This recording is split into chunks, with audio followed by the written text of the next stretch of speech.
It is now my privilege to introduce Ohio State head coach Ryan Day and Notre Dame head coach Marcus Freeman.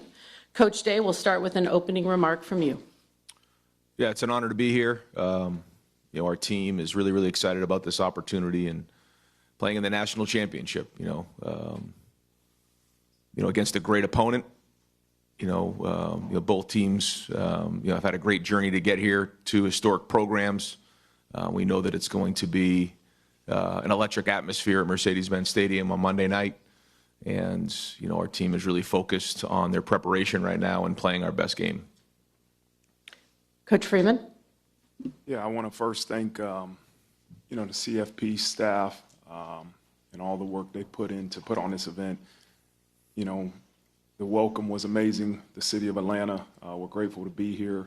As Coach Day said, it's been a long journey. It's been a fun one. And, we got a great group of players, but staff that have put everything into this opportunity that we have right in front of us. So we're looking forward to this one last guaranteed opportunity that we have versus a terrific opponent in Coach Day and the Ohio State Buckeyes. And we look forward to the opportunity coming here on Monday. We'll move into the Q&A portion. We'll start over here on the far left. Far left. Yeah, this is for both coaches. Brooks Austin with On SI. You both have added the occasional player out of the portal, and they've been very impactful football players. But I don't think you would be here without the retention strategies that you're using to keep good players on your football team. So what are you guys doing to keep good guys around without immediate playing time nowadays? Coach Day, let's start with you.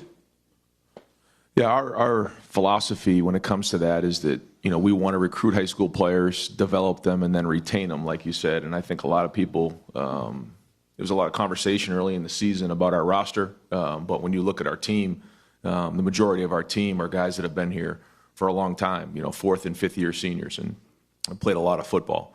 We always want to use the transfer portal as an opportunity to fill holes that may come up now with the way things that are designed within college football. So, we do that, but we also try to make sure that we're using, a lot of great judgment on who we bring into our program. So when you look at guys like Will Howard and Caleb Downs, Seth McLaughlin and Quinshon Junkins and the guys that we brought in, I think we only ended up with 7, transfer guys this year, but they all fit and they made an impact on our team. And, you don't just walk into Ohio State or Notre Dame or one of these programs and just think you're just going to walk in and get on the field. And so they had to earn the respect of their teammates during the offseason, during the spring, and then during the season as time went on. And then as it goes, you start to build that team. But this playoff system has allowed us to grow and build as a team. So when you get to this point right now, you don't feel like they're transfers at all, especially when they get here in January. But ultimately, we want to make sure we continue our culture, and by doing that, you have to recruit high school players and then develop them and retain them. Coach Freeman. Yeah, very similar philosophy, and we're going to major in high school recruiting. And the foundation of our football program will be from high school recruiting, and we'll minor in the transfer portal and for specific needs that we need for our roster. It's not an easy answer to say how you keep young people a part of your program. But if you can get them to feel like they have value, and you can get them to understand that whatever role they have determined for them in that week or this season is going to be a part of us reaching our full potential, then I think you can, more so than not, get them to stay. I think young people want to be valued, and that's important. And so I think you also got to show them stories of examples of guys that have stayed the course and have turned into great football players, right? And that you look at a guy like Xavier Watts that came in and redshirted as a wideout his freshman year and moved to DB his second year and played very little. And then his third year, his first year starting was just okay. And then his fourth year, he wins the Bronco Nagurski Award. And so you have to use that example just as much as the example of seeing a Leonard Moore, a true freshman that ends up starting a corner. And so everybody's journey is different. And I think if you can convince them to understand that, hey, your journey is your journey. Don't compare your journey to his journey. That's hopefully a way to get young people to stay. We're going to stay on the far left side, first row. Joe Nugent, NBC4 Columbus. Question for Ryan. So many Buckeyes from the state of Georgia. How important has this area been to building the program? Well, Georgia has great football, and we want to be able to first build our foundation from the state of Ohio. That's very, very important to us. But we also want to recruit nationally, and Georgia has really, over the last decade or so, continued to build and grow and develop young players. And it's great to see our guys come back to the Atlanta area. Most of our guys who are on the roster from Georgia are from the Atlanta area. And, when they saw that the national championship game was in Atlanta from the jump, they were excited about that opportunity if it arose and we reached this game. So they're excited. A lot of chatter in the locker room about going back to Atlanta, and they'll have a lot of friends and family here. Come back over here. We've got second row, about halfway through.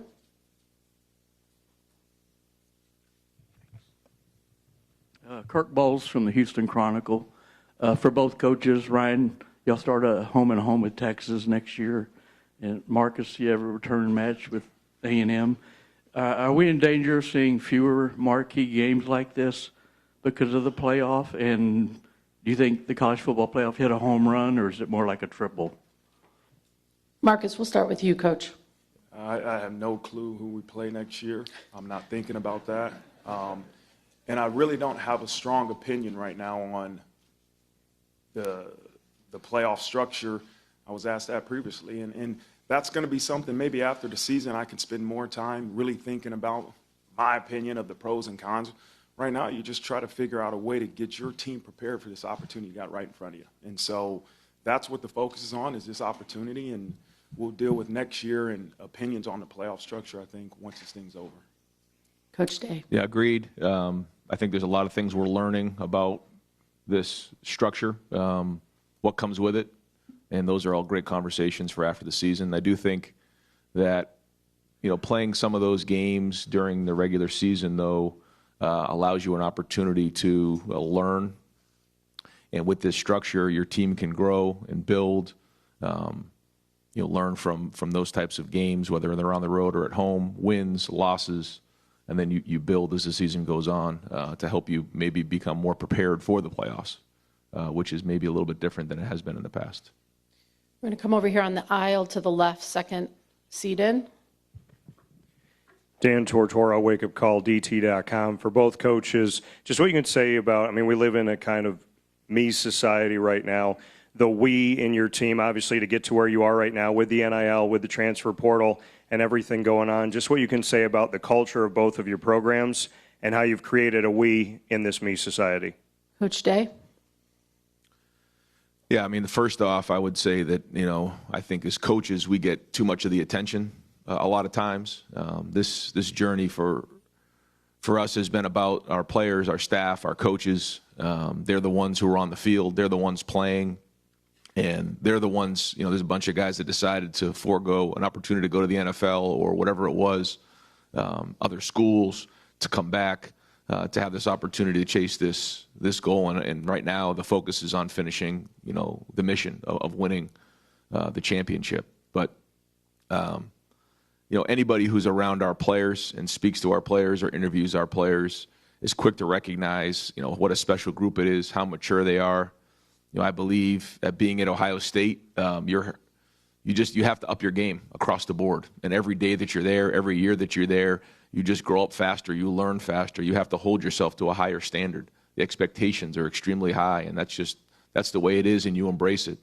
But this group has been through quite a bit of ups and downs and twists and turns along the way, and each individual player has their own story about where they're at right now, just like Coach Freeman was talking about. Each guy has their own journey.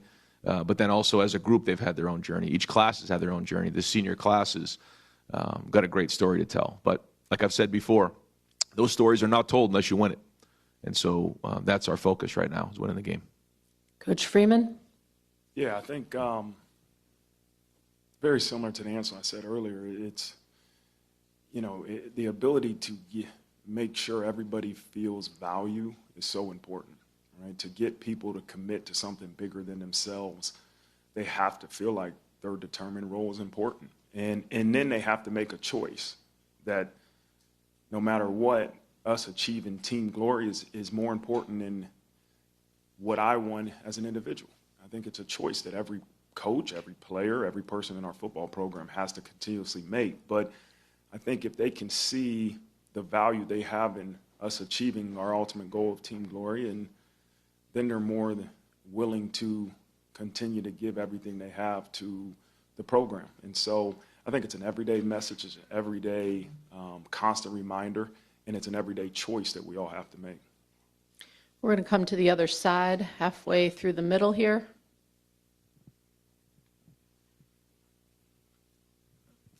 Joey Kaufman from the Columbus Dispatch. A question for Ryan. When you talk about the fourth and fifth year guys on your roster, that experience they've had, where do you think that's benefited you the most throughout the year to get here? Yeah, I think just maturity, physical maturity to be able to withstand, the length of the season, mental maturity to be able to, wipe the slate clean on a week-to-week basis and start a new game plan, and then just the emotional maturity of handling the ups and downs, and certainly we know we've had a few of those this year, and being able to steady the boat and get back to work and learn from those and rally the troops, and I think it's a great example for our young players. We're going to move over here to our far right on the aisle. Conal Diggin from Pro Football Ireland. I just wanted to ask the two of you, you have a lot of international players on this team, whether it be from Germany or from Australia. How important do you think is an expanded playoff, but also college football growing to expanding the game of American football? Coach Freeman? Yeah, I think back to last year when we opened up the season in Dublin, Ireland. What an opportunity of a lifetime. And it was a great experience. And for me, even being the head coach, first time I was out of this country. And to be able to take our program to Dublin, Ireland, and to really showcase the game of football, right, and expand the game of football. And we've had great players from Germany, as you said. Obviously, our punter now is from Australia. I think the game of football continuously grows, and that's obviously started with the NFL, and now you see it's trickling down to college. And so the enhancement of the game, the growth of the game of football is something that we all support. And I think these are just small steps to seeing this sport in this game, no matter what level you're playing at, continue to grow. Coach Day? Yeah, no, it's exciting to see it reach the global stage, and there's great athletes across the globe, and these guys are hungry for an opportunity, and the same thing. We've had guys from Germany, different parts of the world, Australia, and they just maybe didn't grow up in a football environment. So once given the opportunity, you can just see how hungry they are to go play the game, and so as it becomes on a national stage, it just provides for a better game. We're going to stay over here on our right side. Joey Lamar from WSAV in Savannah. This is for both coaches. This is game 16 for both of you. No college football program has ever played 16 games in a season. When you heard about the expanded playoff, did you do anything differently to try to make sure that you guys were healthy to be healthy at this point in the season because of the extension of the season? Start with you, Coach Day. Yes. I think you have to. When you look at the number of games that you could possibly play, you have to plan for that and then work your way back. That's sort of how we did that. We started at the end of the season and then worked our way back. And so there was a lot of things that we put in place to try to help with that. I don't think it's a secret anymore, but one of the things in particular was on offense, we didn't play as fast to cut down on the number of overall snaps, to make sure that our depth was where it needed to be, the way we practiced. The sport science behind it all. There was a lot of things that we took into consideration, knowing that this would be the run that we would look to go on. We'll see. It's all been up to this point, and it was all working towards this moment right here on Monday night. Coach Freeman? Yeah, I think before the season you spent some time really coming up with a great plan for after week 12. For us, we knew there was no chance of us having a first-round bye. So we also knew that we weren't going to play in a conference championship. So we had to maximize those 2 weeks, week 13 and really the week before the first round of the playoffs. And so that was something we spent some time doing. And then as you got to that moment, it was about preparation. You had to prepare for the opportunity to play 4 games. It wasn't like a bowl game where, everything was going to go into one game and this was the last game. You had to have a big picture approach to the next 4 opportunities, even though you didn't know if they were guaranteed or not. And so I think each week you kind of get with your sports performance team and have some discussions and make a plan for what you feel your team needs physically and mentally for that week. And it's worked pretty well for us, and we got one more opportunity to see how well we prepared. We're going to come to our left now, right in the front row. Tyler Horka, Blue and Gold Illustrated. Coach Freeman, obviously so much made of your crossover, having played at Ohio State, and James Laurinaitis, that angle is there as well. But Al Washington is also a guy that has that crossover. I'm curious what he's meant to your program, and Coach Day, if you could also comment on his time at your program as well. Yeah, the first part of your question about, relationships and my time at Ohio State, yeah, that's, friendships are friendships. That doesn't matter where you're coaching or who you're coaching with. Like, friendships are friendships. And James isn't the only guy that's in the Ohio State program that I have a friendship or relationship with. And everybody knows where I went to college. But as I've continuously said to our program and everybody around our program, is that this opportunity is about this opportunity.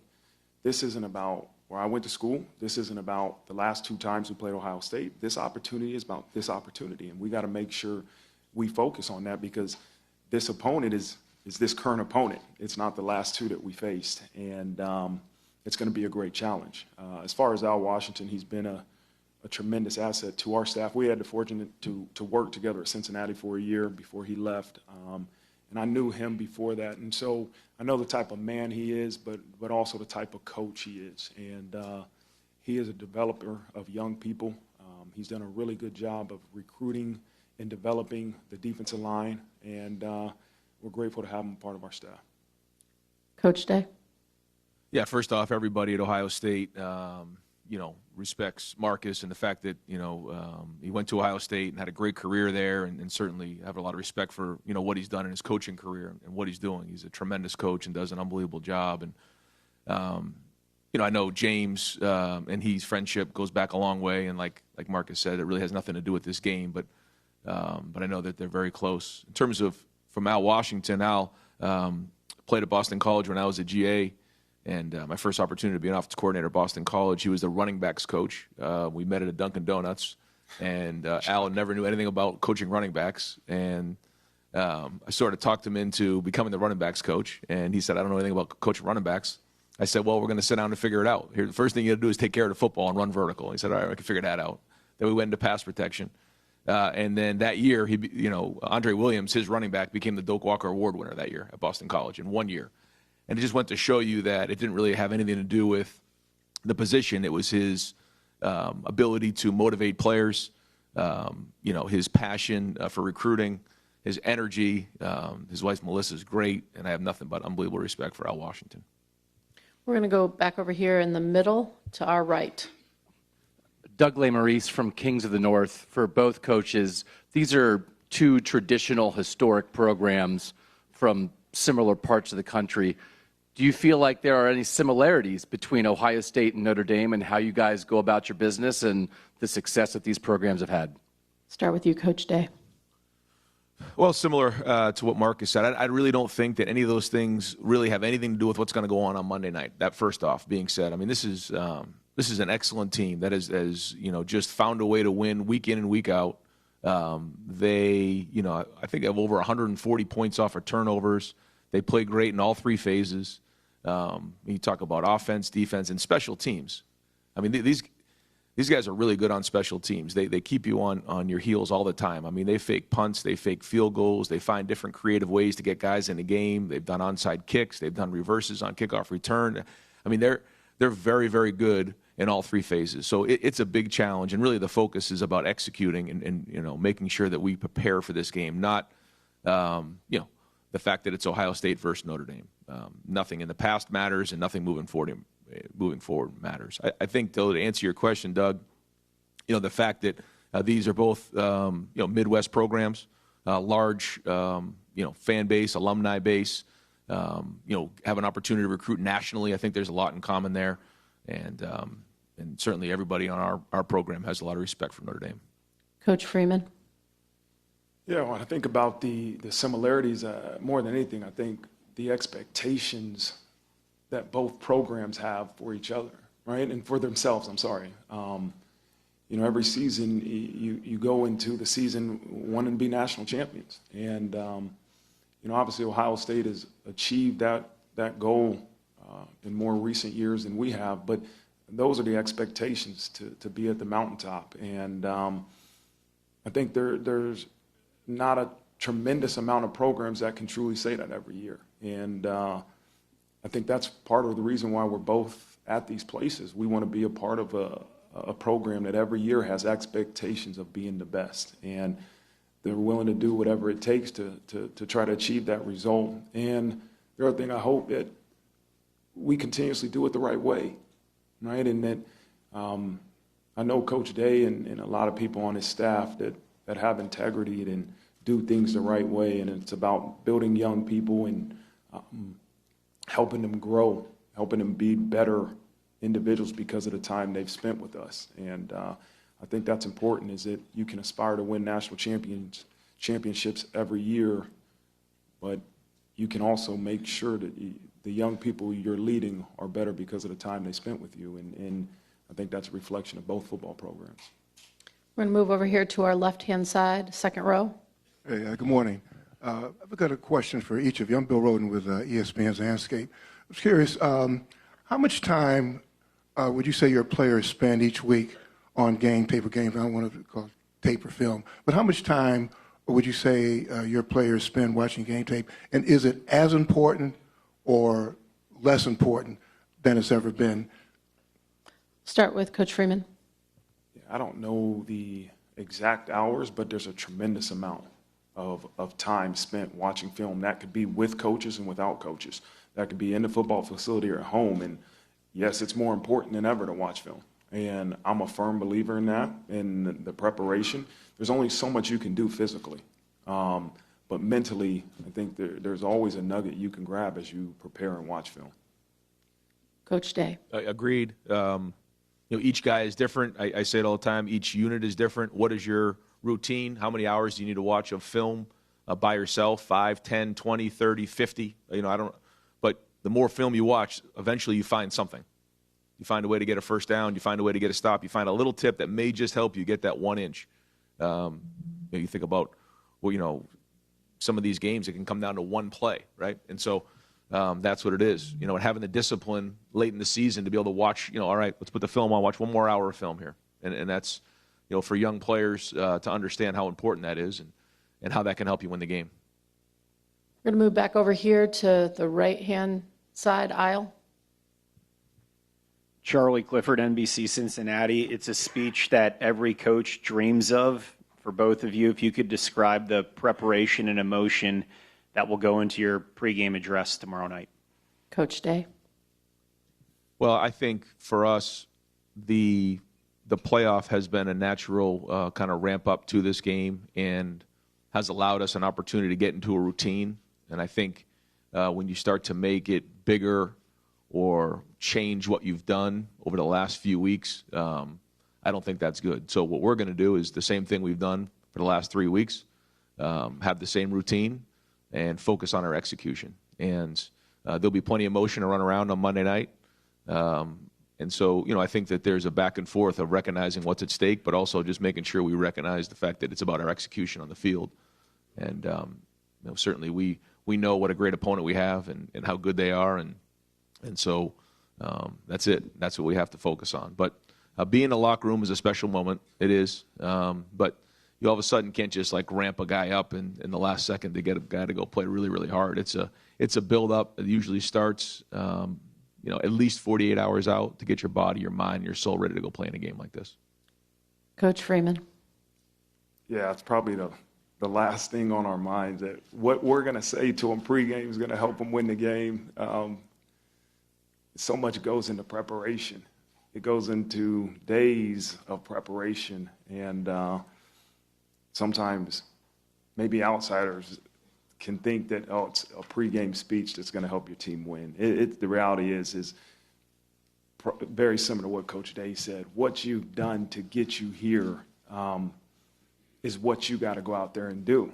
And for us to come out and before the game and say something that, hey, you got to do something different tonight, that didn't help you get to this point is crazy. And so it would probably something along those lines is you got to do what we've done. You got to do it better.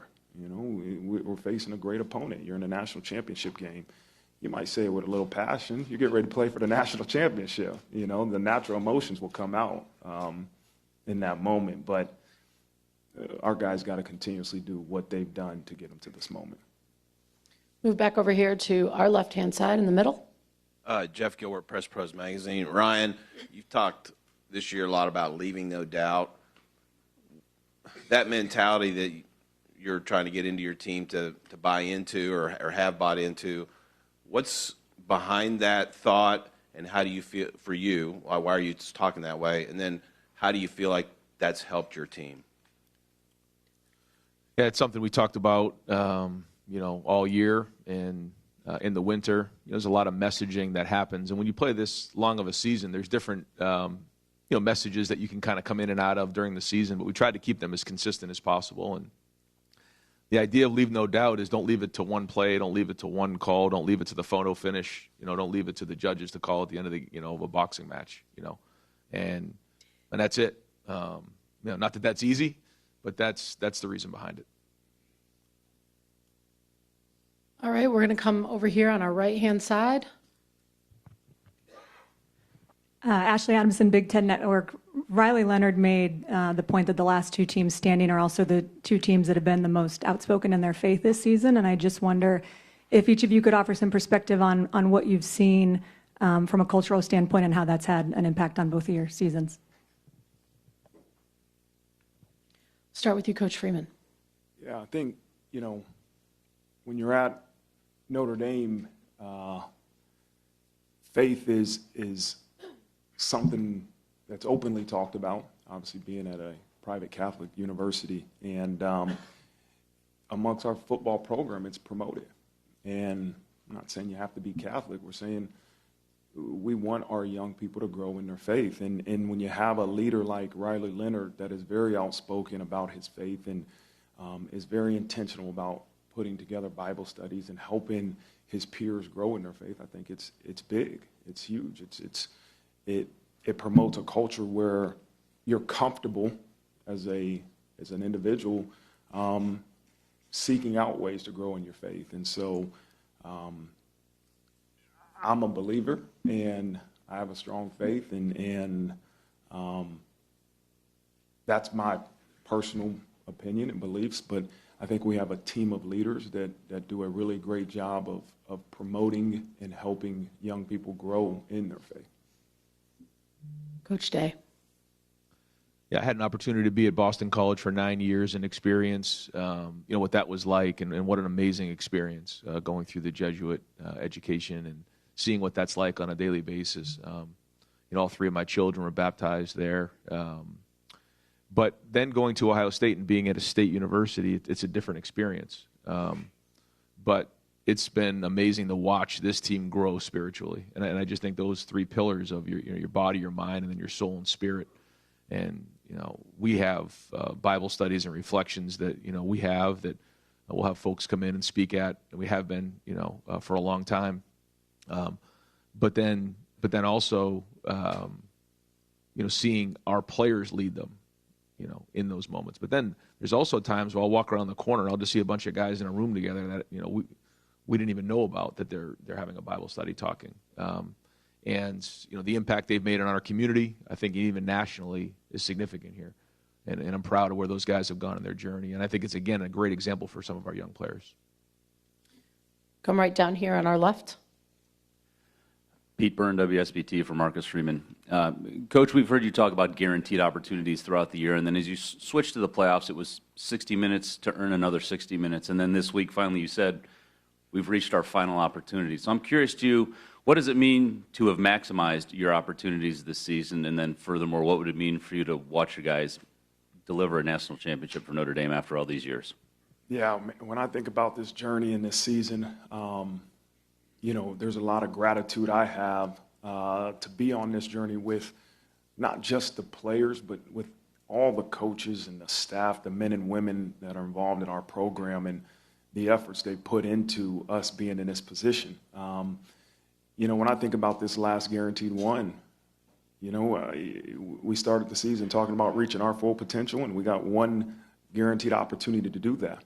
And let's continuously put all the work we can in these last 48 hours or however many hours we have left to prepare for this moment, and then go play. Go play. You got a chance to play in a national championship game, and enjoy the opportunity. It's going to be a difficult one. We know that. But listen, go out there and enjoy it, and don't let the things outside of those white lines affect the way you play. Right? And that's probably what's most important. And but I'm grateful for this opportunity and looking forward to it tomorrow. Coaches, we're going to move into the photo opportunity. If you guys could stand on either side of the trophy, I would ask our friends in the front to please stay down. We are going to let our cameras in the back have the first opportunity, and then we will move to you, I promise. So, coaches, if you could look at the back where all of our ENGs are, that would be great.